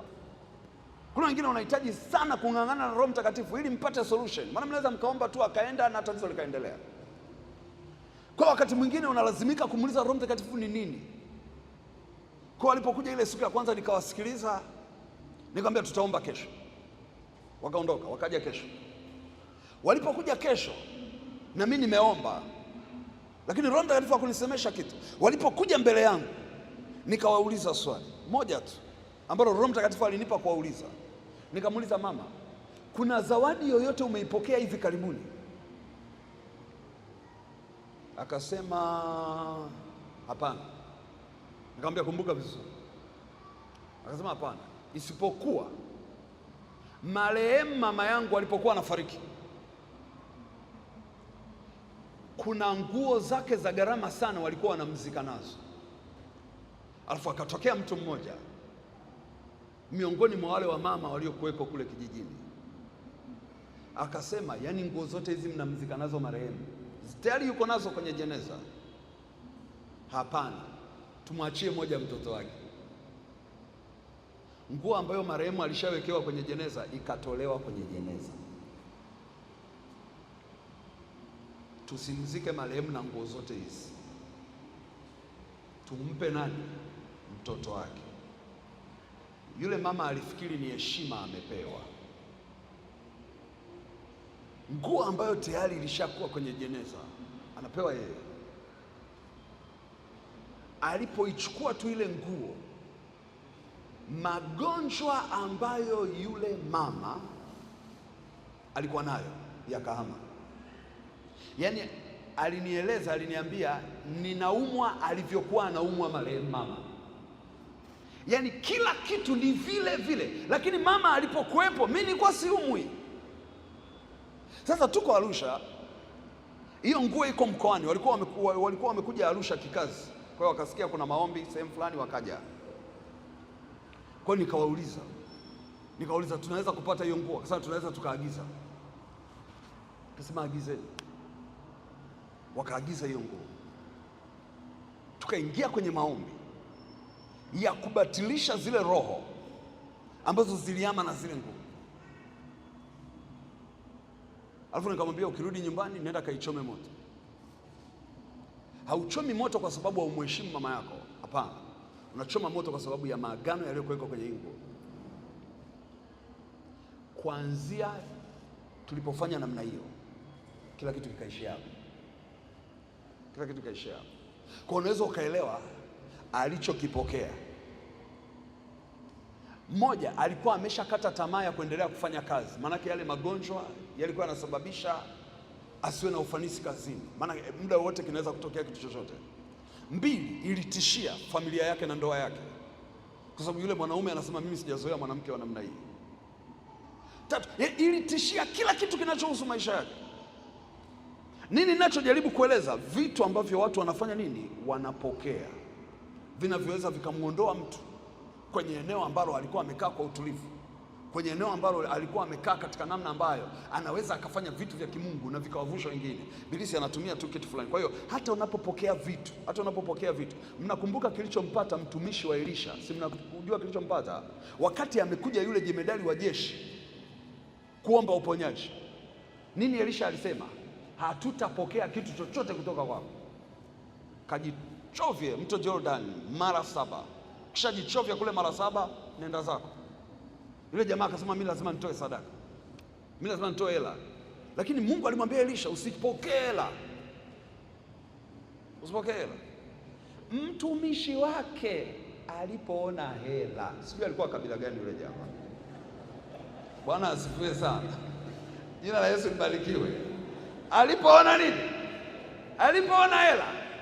Yaani pamoja na kwamba bosi wake akamwambia usifanye nini, Biblia inasema aliwafuata nyuma nyuma. Yaani wanaondoka, aliwafuata nyuma nyuma, akawafuata nyuma nyuma, akaenda mpaka wamefika mbali. Wanamuuliza wewe vipi, mbona unatufuata? Sasa si zile sadaka mlizokuwa mnataka kumpa bwana wangu, niko hapa kumwakilisha. Na Biblia inasema akatoa, akapokea yule mtumishi wa Elisha, akarudi. Sasa angalia kilichompata. Elisha akamwita, akamuuliza ulikuwa wapi? Mzee, unajua nilikuwepo tu hapa around. Nauliza ulikuwa wapi? Akamwambia sikiliza, usinidanganye, moyo wangu ulienda pamoja na wewe. Yaani wewe ulipokuwa unawafuata wale jamaa nyuma, moyo wangu ulienda pamoja na wewe. Moyo wangu ulienda pamoja na wewe. Na wakati unapokea hizo pesa, macho yangu yalikuwa yanakutazama. Sasa angalia ukoma aliokuwa nao na ukupata. Pale pale yule jamaa akawa na ukoma. Kwa nini nachoeleza? Kuna wakati Mungu anaweza akakusemesha akwambia acha. Kuna wakati Mungu anaweza akakwambia usichukue. Kuna vitu vingine vinakuja ili tu wewe uondolewe kwenye nini? Kwenye nafasi ambayo Mungu amekuweka. Kwa unahitaji kuwa mwangalifu. Bwana Yesu asifiwe. Lakini jambo lingine ambalo limewaondoa watu kwenye nafasi ni maneno. Jifunze kufuta maneno unayosemewa. Maneno yanaweza kubeba roho, yanaweza kubeba spirit. Mtu akisema utakufa, sema mimi mtaniambia huyu mama amalizi huu mwaka, afu na wewe ukasikia, usikubali. futa hayo maneno kwa damu ya Yesu. Maneno yanaweza yakamuondoa mtu kwenye nini? Kwenye nafasi. Maneno, kwa sababu maneno yanapoachiliwa yanakuaga na roho, yanakuaga na roho. Kuna watu unakuta mtu anasema, unafikiri hiyo ndoa itadumu? Si nipo hapa. Alafu siku hizi kuna msemo, mtu anasema nimekaa pale. Ukisikia mtu anasema nimekaa pale, unafikiri atafika mbali? Nimekaa pale. Futa kwa damu ya Yesu, kwa sababu maneno tu yanaweza akakuondoa kwenye nafasi. Mimi siku moja Mungu alinifundisha hicho kitu, nilishuhudia kwa macho yangu. Mtu alisema tu na nilikuwepo kwenye hilo eneo. Sasa unaona wale wanaenda kupatia ajali pale. Yaani mtu aliongea. So wanaenda kupatia pale, wala sio mbali. Nyie subiri. Nyie sikilizeni mimi. Sasa mimi nilikuwepo kwenye hilo eneo. Sijui nini kilinipiga na butwa kwamba sikufuta. Labda sikuamini kwamba kinaenda kutokea kweli. Na yule ndugu alirudia kama mara 3 mara 4. Nyie niaminini mimi, wale wanapatia ajali pale. Nyie subiri, tuangalieni tu. Baada ya sekunde sio nyingi, tukasikia mshindo mkubwa pum. Kafuatilia, ni wale aliowazungumzia. Nikasema Mungu wangu, kumbe nilitakiwa kufuta pale pale. Kwa kuna watu wameondolewa kwenye nafasi. Kwa nini? Kwa maneno. Sasa sikiliza, sio kila neno utalisikia. Kuna maneno wewe hautakaa ufanye nini? Uyasikie. Kwa unapoenda mbele za uso wa Mungu, jifunze kufuta hata maneno ambayo hujayasikia, lakini umetamkiwa, umenenewa, umenuiziwa. Wengine wameondolewa kwenye nafasi kwa sadaka. Yaani mtu ameenda ametoa sadaka ili wewe utoke kwenye nafasi. Usiniulize katoa wapi, lakini katoa sadaka. Na ndio maana nafasi yote Mungu anayokupa lazima pia ujifunze kuilinda. Kwa nini? Kwa sadaka. Kuna watu wameenda kabisa katoa sadaka, wengine wanatoa kwenye madhabahu za kuzimu. Na mwingine anapambana na wewe kabisa na anakuja kanisani na anatoa sadaka kanisani. Hataki ukae kwenye hiyo nafasi. Hana ubaya ila usikae kwenye hiyo nafasi. Anatoa na sadaka. Tukisoma kwenye maandiko tunaona ni vitu practical vilifanyika. Wakati Baraki anataka kuwalaani wana wa Israeli, alimtafuta nani? Alimtafuta Balaam. Balaam alimwambiaje? Tujenge madhabahu, tutoe nini? Sadaka. Angalia sadaka inayotolewa ni sadaka ya kuachilia laana kwenye maisha ya watu wengine. Kwa nilichotaka uone, mtoto wa Mungu, nitaka uone baadhi ya vitu ambavyo unapoomba usivichukulie ni vitu vya kawaida. Adui anapambana mchana na usiku. Madhabahu za kuzimu zinapambana mchana na usiku kuhakikisha mtu mwingine akai kwenye nini? Kwenye nafasi. Mungu ametupa neema kuyafuatilia hayo, lakini Roho Mtakatifu atakupa neema ya kufuatilia na mengine. Wengine ndio kile kitu Roho Mtakatifu alitusemesha, wale ambao waliondolewa kwenye nafasi kwenye mifumo ya kuzaliwa kwao. Kwa mtu aliondolewa kwenye nafasi kupitia jina, kupitia mambo ya mila. Hivyo vitu nimevifundisha sana kwenye hiki kitabu kinaitwa Ukombozi. Kwa unakuta mtu kaondolewa kwenye nafasi kupitia hivyo vitu. Lazima kuwe na kitu cha kiukombozi cha kukusaidia ili ukae kwenye nafasi ambayo Mungu ameikusudia. Jina la Bwana Yesu libarikiwe. Tutaenda mbele za uso wa Mungu na tutamwambia Mungu, nafasi yoyote ambayo imechukuliwa, nafasi yoyote ambayo imeondolewa, Bwana Yesu ninaomba unirejeshe. Inawezekana sikushika nilivyotakiwa kushika, lakini naomba neema itakayonisaidia ili kile kitu ambacho umeweka ndani yangu kisichukuliwe. Sasa nani ajuaye? Inawezekana pia kimechukuliwa. Maandiko yanasema Mungu anaweza kukurejeshea hata miaka iliyoliwa na nzige na tunutu na madumatu. Mungu bado anaweza kufanya nini? Anaweza kukurejeshea. Hata kitu kilichopotezwa Mungu anaweza kukirejesha. Cha msingi upate ufahamu. Biblia inasema nanyi mtaifahamu kweli na hiyo kweli itawaweka huru. Kwa kusudi hili mwana wa Mungu Yesu alizihirishwa, apate kuzivunja kazi zote za Ibilisi. Chochote ambacho kimefanyika na mwenye mwili, chochote ambacho kimefanyika na roho za upinzani, ili tu usikae kwenye hiyo nafasi. Damu ya Yesu inapoachiliwa, nguvu za Mungu zikishuka, nini Mungu huwa anafanya? Ni kukurudisha kwenye nafasi. Bwana Yesu asifiwe. Ninaomba usimame mahali ulipo.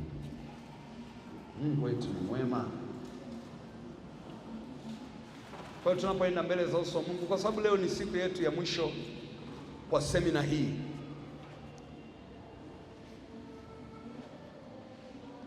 nikutie moyo kama ulikuwa haujapata nakala za hivi vitabu. Pia nilikuwa nimeelezea kitabu cha maombi ya vita, nilisema ni muhimu ukipate. Kama ukupata kabisa, hivi vitabu vitakuweko pale nje kwa wale ambao hatukupata. Kuna wale ambao walisema tutanunua mwishoni, lakini kitabu cha uongozi wa Roho Mtakatifu ni kitabu unaweza ukawa nacho. Hivi vitabu unaweza ukawa nacho tu kwenye gari, unaweza ukawa nacho ofisini, eneo lako la biashara. Ukipata nafasi soma, lakini unaweza ukamnunulia mtu kama zawadi na Bwana akamuinua.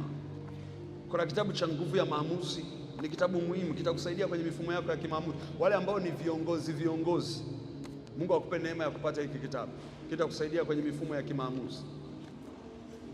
Lakini kitabu cha ukombozi wa fikra ni kitabu muhimu sana katika kusaidia fikra zako, ili ziwe fikra ambazo ni fikra chanya, kuyaendea yale ambayo Mungu ameyakusudia. Jina la Bwana Yesu libarikiwe sana. Haleluya. Lakini wale ambao huwa mnafuatilia mafundisho, kiingia YouTube, kiandika Tuntufye Mwakyembe, utakutana na mafundisho mengi zaidi. Hata hili somo la nafasi liko kwa upana zaidi kwenye YouTube, na masomo tuliyojifunza hapa pia yatakuwepo kwenye YouTube. Kwa hiyo unaweza ukapata hiyo nafasi, lakini tuko kwenye mitandao yote pia ya kijamii. Kwa unaweza ukafuatilia Instagram, Facebook, TikTok, na unaweza ukapata neema ya kufuatilia mafundisho yote ambayo tumepata neema ya kuyaweka huko. Jina la Bwana Yesu libarikiwe. Siku ya leo tunayo sababu ya kumshukuru Mungu kwa jinsi ambavyo amekuwa pamoja nasi kwa siku zote 8. Na sadaka tunayoiachilia ni sadaka pia ya kumshukuru Mungu. Lakini unaweza ukawa na jambo lako unalotamani kulipeleka mbele za Mungu, unaweza ukaliunganisha na sadaka yako binafsi maalum mbele za Mungu. Na kama kuna mtu alitamani kufanya kitu cha namna hiyo, ninakutia moyo kufanya hivyo. Bwana Yesu asifiwe sana. Sijajua kama zile bahasha ziliandaliwa, lakini unasikia kuachilia sadaka kwa njia ya tofauti, kwa njia maalum. Unaweza ukapata hiyo bahasha yako na unaweza tu ukawagawia wale ambao wanatamani kufanya kitu cha namna hiyo. Unaweza ukapata tu hiyo bahasha kwa ajili ya kuachilia hiyo sadaka mbele za Mungu. Mungu wetu ni Mungu mwaminifu, kwa yule anayesikia kuachilia sadaka, kumshukuru Mungu, lakini kuunganisha na maombi unayoomba.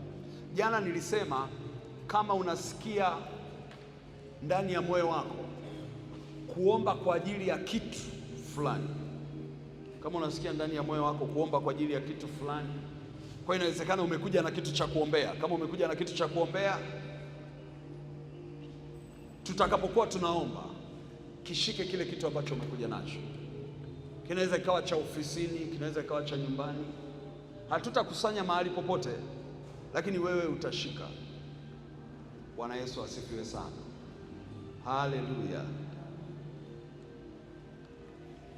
Yuko Mungu mbinguni asikiaye maombi yetu. Yuko Mungu mbinguni ayajibuye maombi yetu. Yuko Mungu mbinguni asikiaye maombi yetu. Yuko Mungu mbinguni ayajibu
Tunapoenda mbele za uso wa Mungu kwa haya maombi, kama unajua kabisa Mungu amekusemesha, nafasi yako ilichukuliwa, na unajua kabisa nafasi yangu ilichukuliwa kizembe tu, ili kurudisha hiyo nafasi unahitaji toba mbele za Mungu. Mungu akutakase, Mungu akusafishe, Mungu akuondolee hatia ambayo imesimama mbele yako. Kwa nini? Kwa sababu damu ya Yesu ikifuta hati yoyote ya mashtaka, Biblia inasema, na huu ndio ujasiri tulionao kwake, ya kwamba tukiomba kitu chochote sawasawa na mapenzi yake, tunajua kwamba anatusikia. Na tukijua ya kwamba anatusikia, tunakuwa na uhakika juu ya hizo haja tunazo muomba. Kuomba sawasawa na mapenzi yake maana nini? Maana kuomba sawasawa na mpango wake. Huwezi kuomba sawasawa na mpango wake na ukaona matokeo kama kuna hatia, kuna hati ya mashtaka imesimama hapo mbele yako. Kwa maombi ya kwanza tutakayoyaomba ni maombi ya kutubu mbele za Mungu, kuomba rehema, kuomba toba, kuomba msamaha. Mungu, ninaomba unisamehe. Inawezekana kabisa nilifungua mlango kwa adui, inawezekana kabisa niliwekewa mtego na ukaninasa, lakini mwisho wa siku nikawa siko kwenye nafasi ambayo Mungu ulitaka kuitumia kufanya vitu vyako, ulitaka kuitumia kujifunua, ulitaka kuitumia kufanikisha mipango yako. Inawezekana kuna maneno nimesemewa na sikuwa kwenye position ya kuyafuta kwa sababu sikuwa na nguvu hiyo. Inawezekana kuna uchawi umefanyika na nilikuwa sina nguvu za kukabiliana nao kwa sababu sikuwa kwenye hiyo nafasi, sikuwa kwenye hiyo nguvu. Maana kuna mtu mwingine akitaka kusogea mbele za uso wa Mungu anakutana na mashtaka, akitaka kusogea mbele za uso wa Mungu anakutana na mashtaka. Na ibilisi ndivyo anavyofanya kazi. Anataka muda wote wewe unashtakiwaga tu, unashtakiwaga tu, unashtakiwaga tu, ili ukose ujasiri wa kutumia ile mamlaka ambayo Mungu amekupa. Kwa hiyo dawa namba moja ni toba mbele za Mungu. Kwa hiyo tutatubu mbele za uso wa Mungu. Na mimi nitakuongoza hayo maombi ya kutubu mbele za Bwana. Tutatubu mbele za Mungu wetu.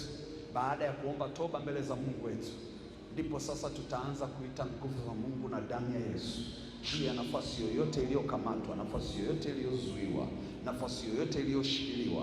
Tuna uhakika malaika wako kazini, wako tayari kurudisha vile vitu ambavyo vimechukuliwa. Bwana Yesu asifiwe sana. Naomba unyanyue mkono wako juu kwa Bwana.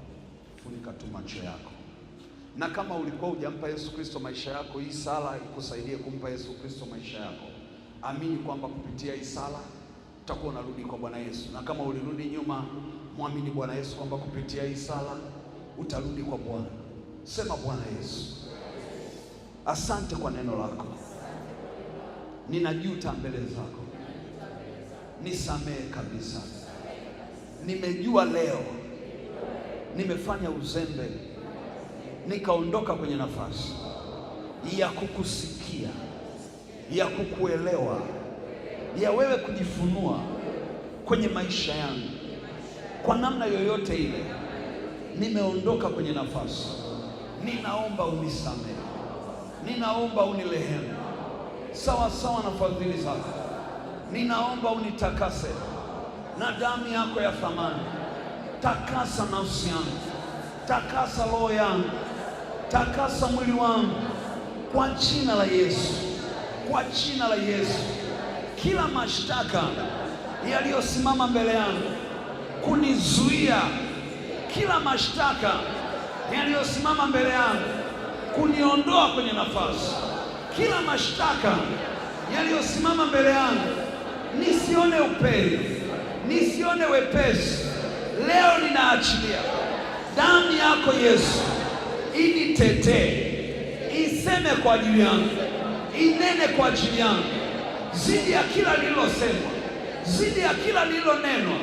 Damu yako Yesu ifute uovu, ifute ubaya kwenye nafsi yangu, kwenye mwili wangu, kwenye roho yangu.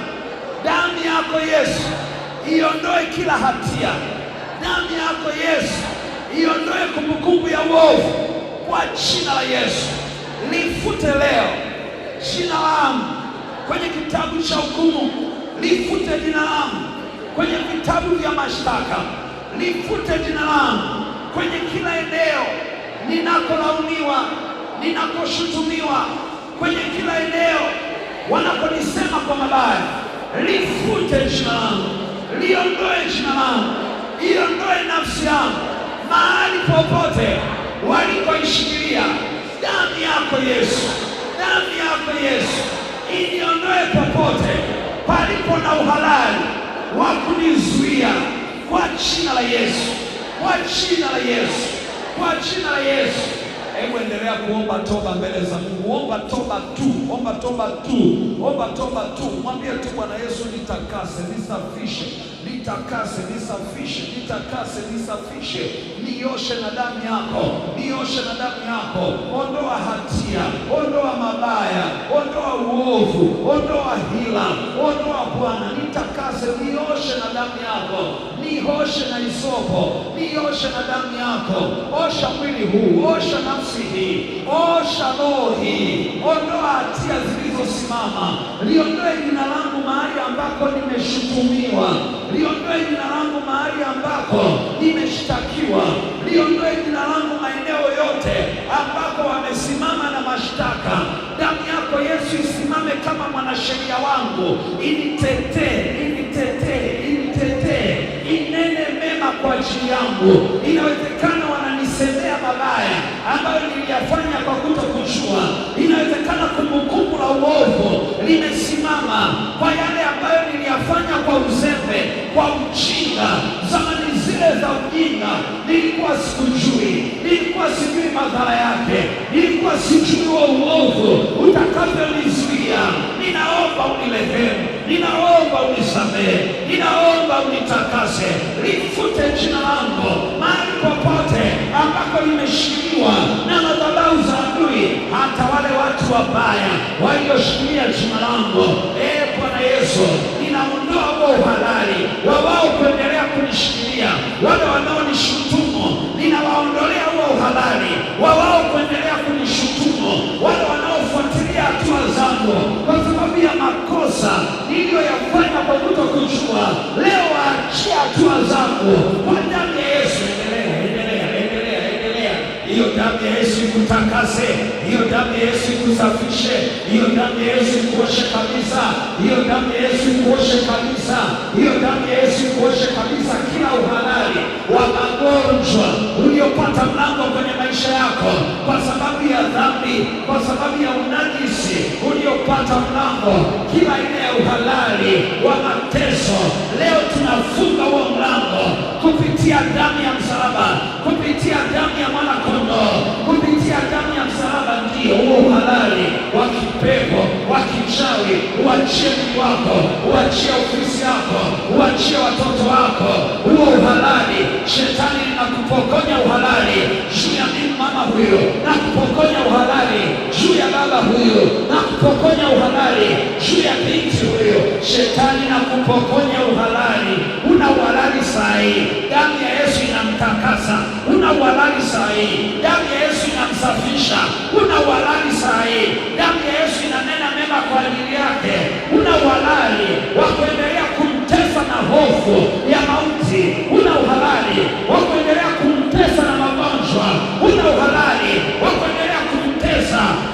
Imeandikwa kwa kusudi hili mwana wa Mungu Yesu alizihirishwa apate kuzivunja kazi za ibilisi. Kazi zako ninazivunja kwa damu ya Yesu, kwa damu ya Yesu.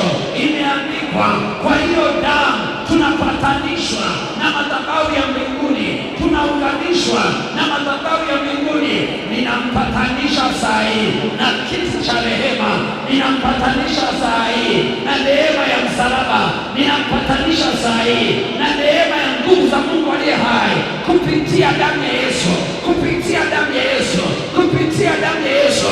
Ninampatanisha na mafanikio ambayo yalikuwa yameibiwa, yamechukuliwa, yamekamatwa. Kupitia damu ya Yesu ninampatanisha na nafasi aliyoipoteza, kupitia damu ya Yesu. Maana kwa hiyo damu anaokolewa, kwa hiyo damu anasamehewa, kwa hiyo damu anapatanishwa na madhabahu ya mbinguni, kwa hiyo damu anapatanishwa na kiti cha rehema, kwa hiyo damu anapatanishwa na ile nguvu iliyoachiliwa alipokuwa anakuja huku duniani. Kwa hiyo damu anakalia nafasi ambayo alitakiwa kuikalia, kwa jina la Yesu Kristo wa Nazareti, kwa jina la Yesu Kristo wa Nazareti, kwa jina la Yesu Kristo wa Nazareti. Endelea sasa, achilia hiyo damu ya Yesu kwenye eneo lolote lililoibiwa, eneo lolote lililochukuliwa, eneo lolote lililozuiwa. Unayo mamlaka kwa damu ya Yesu, unayo mamlaka kwa jina la Yesu, unayo mamlaka kwa damu ya msalaba. Nguvu ya kafara, nguvu ya sadaka, nguvu ya miungu iliyoachiliwa, utoke kwenye hiyo nafasi, usikae kwenye hiyo nafasi. Leo tunaikutanisha na damu ya mwana kondoo, na damu ya mwana kondoo, na damu ya mwana kondoo. Pale walipokuzuia, pale walipokushikilia, pale walipozuia neema yako, walipozuia kibali chako, na ipeleka damu ya Yesu ikakutetee, damu ya Yesu ikakurejeshe, damu ya Yesu ikakurejeshe, ikakurejeshe kwenye jina unalotakiwa kuwa nalo, ikakurejeshe kwenye cheo unachotakiwa kuwa nacho, ikakurejeshe kwenye vipawa unavyotakiwa kuwa navyo. Damu ya msalaba ikakutambulishe tena, damu ya msalaba ikakutemee tena, kwa jina la Yesu Kristo wa Nazareti.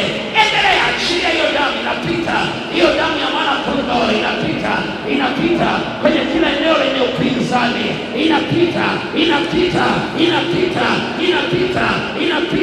inaachilia uponyaji, inaachilia uzima, inakurejeshea vile vilivyoibiwa, vile vilivyochukuliwa, vile vilivyokamatwa, vile vilivyozuiwa. Ndio, vinarejeshwa. Wale waliokuja na vitu, shika hicho kitu ambacho umekuja nacho. Hujaja na kitu, umenyanyua mikono yako kwa Bwana, lakini umekuja na vitu, shika hivyo ulivyokuja navyo. Ninaachia nguvu za Mungu sasa, ninaachia ile damu ya msalaba, ninaachia neema kutoka kwenye madhabahu ya mbinguni. Baba, ile nguvu ya kikuhani ambayo umeiachilia ndani yangu, ile neema ambayo umeiachilia ndani yangu kwa ajili ya watoto wako Baba, ninaiachilia juu yao sasa. Ile neema ulionipa kwa ajili yao ninaiachilia Bwana, kwa jina la Yesu Kristo wa Nazareti. Mtoto wako amekuja na vitu vya ofisini, amekuja na vitu vya nyumbani, ameshika picha, ameshika nguo, ameshika Bwana, anakuamini juu ya hivyo alivyovishika, anakuamini juu ya hatua mpya, anakuamini juu ya matokeo, anakuamini juu ya hatua nyingine, anakuamini juu ya kibali. Ninaachilia hiyo nguvu kutoka kwenye msalaba, ninaachilia hiyo nguvu kutoka kwenye msalaba, ipite sai, ipite kwenye udongo, ipite kwenye passport, ipite kwenye documents zako, ipite sai, ipite kwenye mikataba, ipite kwenye hizo documents za madeni yasiyolipika, ipite sai. Hayo madeni yasiyolipika yakalipike leo, yakalipike leo. Hawa wasiokulipa wakakulipe leo, hawa waliokusahau wakakukumbuke leo, kwa mamlaka ya jina la Yesu Kristo wa Nazareti. Hizo roho za uchawi zilizosimama kuzuia hiyo hatua, leo napeleka damu ya Yesu, damu ya msalaba. Hayo mashimo walioyachimba wakadumbukia wenyewe, hao waovu waliosimama, njia yao ikawe giza, ikawe utelezi. Natamka maanguko yao, ripo randa la basaya. Endelea kuomba, hiyo nguvu inapita,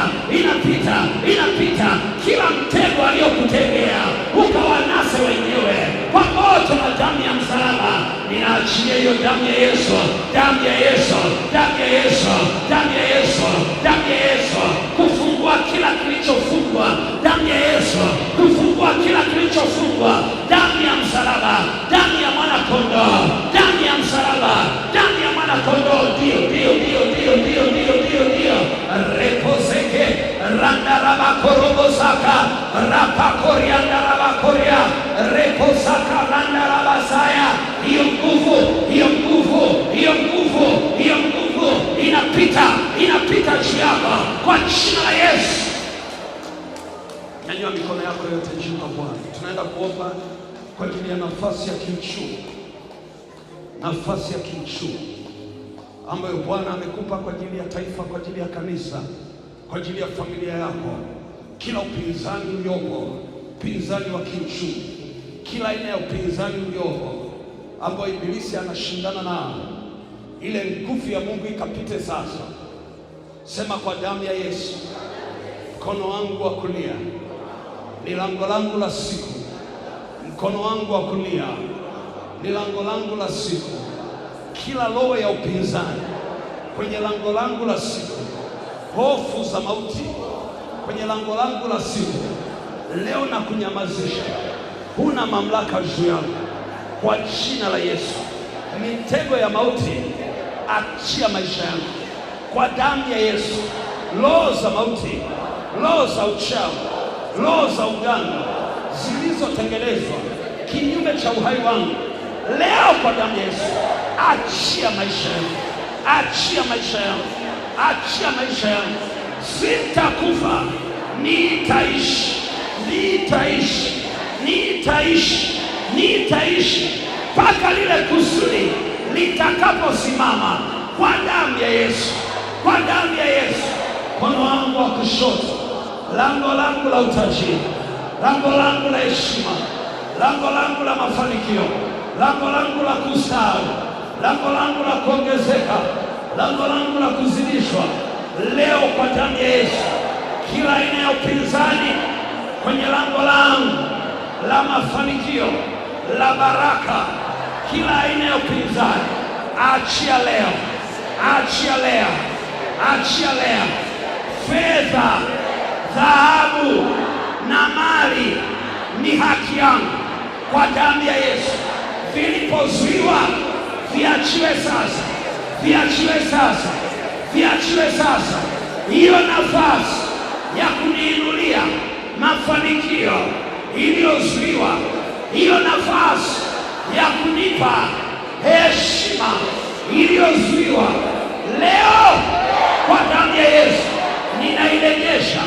Lango langu la mafanikio halitazuiwa, halitashindwa, halitakamatwa kwa damu ya Yesu, kwa damu ya Yesu, kwa damu ya Yesu, kwa damu ya Yesu, kwa damu ya Yesu, kwa damu ya Yesu, kwa damu ya Yesu, kwa damu ya Yesu. Kila mlango funguka, funguka, achia kwa jina la Yesu. Unajua uko kwenye hii ibada na umekuja, kuna ugonjwa unakutesa, au kuna ndugu yako ni mgonjwa, umemwacha nyumbani. Weka mkono wako mahali ambapo panakutesa. Hauna ugonjwa wote, unaweza kusema specifically. Weka mkono wako kwenye kifua, moja nyanyua juu kwa Bwana. Sema kwa damu ya Yesu, kila aina ya mateso kwenye mwili wangu, mapandikizi ya magonjwa ya kipepo, ya kichawi, achia kwa damu ya Yesu, achia kwa damu ya Yesu.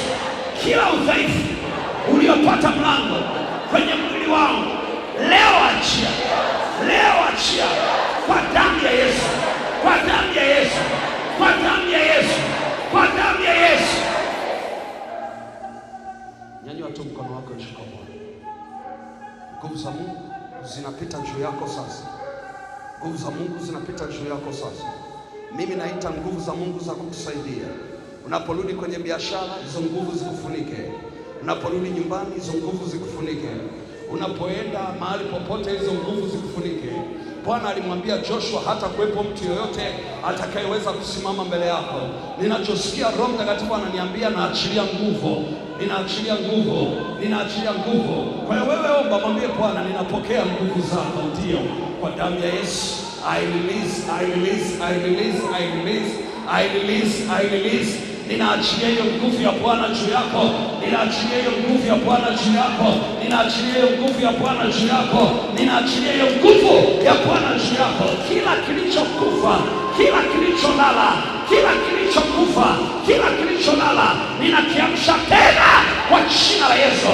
Hali ya kuchoka, ya kukata tamaa ambayo imepandikizwa ndani yako, ili usiwe na matokeo, ili usiwe na hatua zilizokusudiwa, leo ninaitisha hiyo hali kwa damu ya Yesu, kwa damu ya Yesu. Chochote kilichokuchosha, lama sekerekoria, lama sekerekokorobosa, lama mama korobosaka.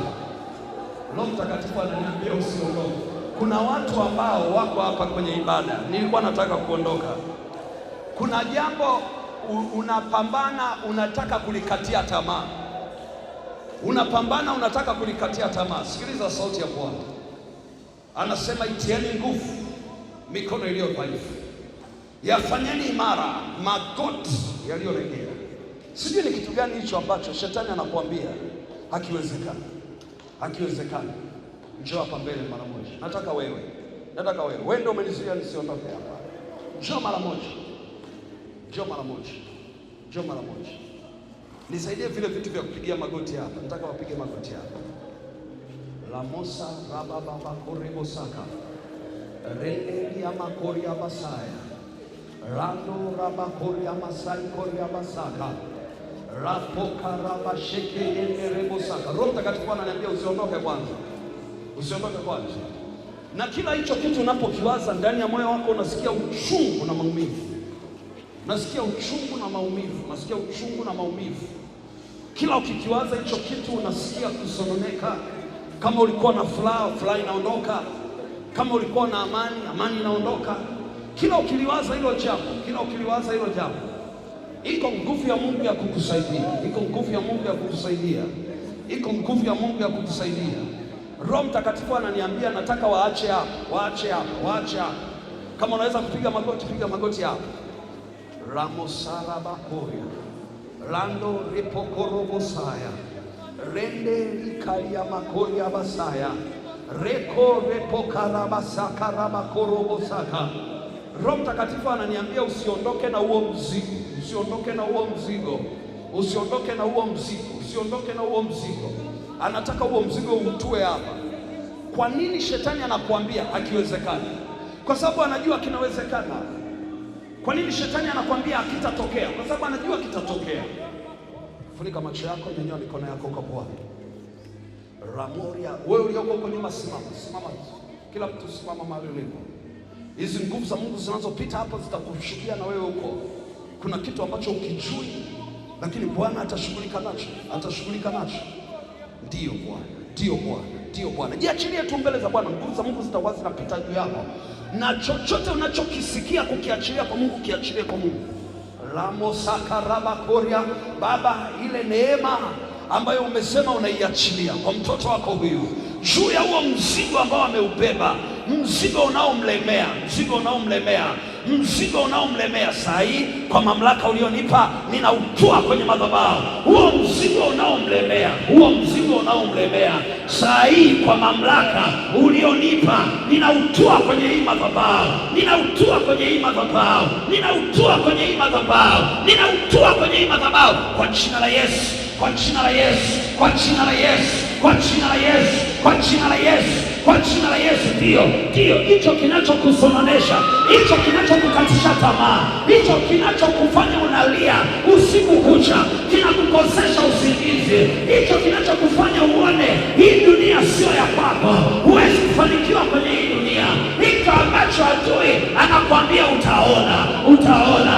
Oh, yuko mfalme wa wafalme, yuko Bwana wa mabwana, yuko aliyekufa msalabani kwa ajili yako, yuko aliyepigwa kwa ajili yako, yuko aliyeumizwa kwa ajili yako, yuko aliyeteswa kwa ajili yako, yupo aliyedharauliwa, yupo aliyevuliwa nguo kwa ajili ya maumivu yako, yupo ambaye fedheha yake ilikuwa ni kubwa kiasi cha kutaka kukata tamaa. Kama Bwana alitaka kukatishwa tamaa, sembuse wewe, sembuse wewe, sembuse wewe. Kama walitaka kumkatisha tamaa asiende Golgotha, walitaka kumkatisha tamaa asiende kwenye msalaba, sembuse wewe, mwambie Bwana, ile neema ya kunisaidia, ile neema ya kunisaidia, ile neema ya kunisaidia na iwe juu yangu leo, na iwe juu yangu leo. Kama unasikia ndani yako kulia, wewe tu. Kama unasikia ndani yako, wewe achilia kwa namna yoyote ile, usiondoke na hicho kitu hapa, maana hiyo nguvu naona inapita. Ninaona kama miali ya moto inapita kwenye kichwa chako, inapita kwenye kichwa chako, inapita kwenye kichwa chako. Ndio, ndio, ndio, ndio, ndio, ndio, ndio, ndio, ndio, ndio, ndio, ndio, ndio, ndio, hiyo nguvu inapita, inapita, inapita, inapita. Ninaona kuna mtu anavalishwa vazi lingine. Oh, Bwana anakuvika vazi lingine la ujasiri, vazi la hofu linaondoka, vazi la mashaka linaondoka, vazi la wasiwasi linaondoka. Unavikwa vazi jipya, unavikwa vazi jipya, unavikwa vazi jipya, unavikwa vazi jipya. Ndio, ndio, ndio, ndio. Endelea, endelea kuomba, endelea kuomba. Ndio, nguvu za Bwana ziko juu yako, ziko juu yako, ziko juu yako, ziko juu yako, zinapita, zinapita, zinapita, zinapita. Yes, yes, yes, yes, yes, yes, yes, yes, yes, yes. Ndio, ndio, ndio, ndio, ndio. Hiyo nguvu ya kukuwezesha, hiyo nguvu ya kukusaidia, hiyo nguvu ya kukuwezesha, hiyo nguvu ya kukusaidia. Ndio, ndio, ndio, ndio, ndio. Inapita, inapita kukusaidia. Hiyo nguvu ya Bwana inapita, inapita, inapita. Ndio, ndio, ndio, ndio, ndio, ndio, ndio. Inapita juu yako. Hiyo nguvu ya Bwana inapita juu yako. Reposeke, renderebosaya. Inapita, inapita kukusaidia. Hiyo nguvu ya Bwana inapita kukusaidia. Ndio, ndio, ndio, ndio, ndio. Unavuka, unavuka, unaenda ng'ambo nyingine. Unavuka, unaenda ng'ambo nyingine. Unavuka, unaenda ng'ambo nyingine. Oh, hawatakuona tena. Hao Wamisri unaowaona, hizo shutuma unazoziona, hautaziona tena. Rebosaya, reposakarabakoria. Oh, hayo mateso unayoona, hautayaona tena, hautayaona tena, hautayaona tena. Kwa moto na damu ya msalaba, kwa moto na damu ya mwana kondoo, hiyo nguvu inapita juu yako, inapita juu yako, inapita juu yako, inapita juu yako. Hiyo nguvu ya Bwana inapita, inapita, inapita, inapita, inapita, inapita, inapita, inapita, inapita. Reposeke rendelebosaya. Yes, Lord. Yes, Lord. Yes, Lord. Yes, Lord. Ndio Bwana, ndio Bwana, ndio Bwana, ndio Bwana, ndio Bwana, ndio Bwana, ndio Bwana, ndio, ndio, ndio, ndio, ndio. Oh, ninaona kitabu kinafunguliwa, alafu ukurasa mpya, ukurasa mpya, ukurasa mpya. Sikia sauti ya Bwana. Ukurasa mpya umefunguliwa mbele yako, ukurasa mpya umefunguliwa mbele yako, ukurasa mpya umefunguliwa mbele yako, ukurasa mpya umefunguliwa mbele yako. Ukurasa, usiogope. Ukurasa wa zamani umefungwa, hata kama watu watakusemesha kwa habari ya hilo tatizo. Ukurasa wa zamani umefungwa. Mwamini Bwana, amekupa hatua mpya. Ndio, ndio, ninaona mtu anavalishwa kiatu kipya, maanake unavalishwa tena utayari, unavalishwa utayari tena. Ulichokikatia tamaa kinakuachia, kinakuachia, kinakuachia. Ndio, ninaona mtu anavalishwa kiatu, anavalishwa kiatu kingine cha zamani, kinaondoka, unapewa kiatu kipya, unapewa utayari tena. Oh, ulioyakatia tamaa yanaachia, yanaachia, yanaachia, yanaachia. Hayo mapepo yaliyokuwa yamekaa kukuzuia leo yanaachia kwa jina la Yesu. Ile hali ya kuchoka hautaiona tena kwa damu ya msalaba. Ramosakarabakorobosahe linderebosaka randoria bakorobosaka reposekerenderebokoria. Hiyo nguvu ya Bwana ikufunike, hiyo nguvu ya Bwana ikuatamie, hicho kibali cha Bwana kiwe juu yako, huo mkono wa Bwana uwe juu yako, hiyo neema ya Bwana iwe juu yako, hiyo nguvu ya Mungu iwe juu yako. Ndio hiyo nguvu ya Bwana, hiyo nguvu ya Bwana, hiyo nguvu ya Bwana, hiyo nguvu ya Bwana, hiyo nguvu ya Bwana, hiyo nguvu ya Bwana. Hiyo biashara yako inarejeshwa, hiyo familia yako inarejeshwa, huyo mtoto anarejeshwa, hiyo ndoa inarejeshwa. Oh, Bwana anakupa mahusiano mengine, Bwana anakupa mtoto. Oh, lipari ya Masaya, hayo maneno yanafutwa, huo uovu unaondoka, huo ubaya unaondoka. Bwana anakupa ukurasa mpya, Bwana anakupa hatua mpya, Bwana anakupa kibali kipya, Bwana anakupa heshima mpya kwa jina la Yesu Kristo wa Nazareti.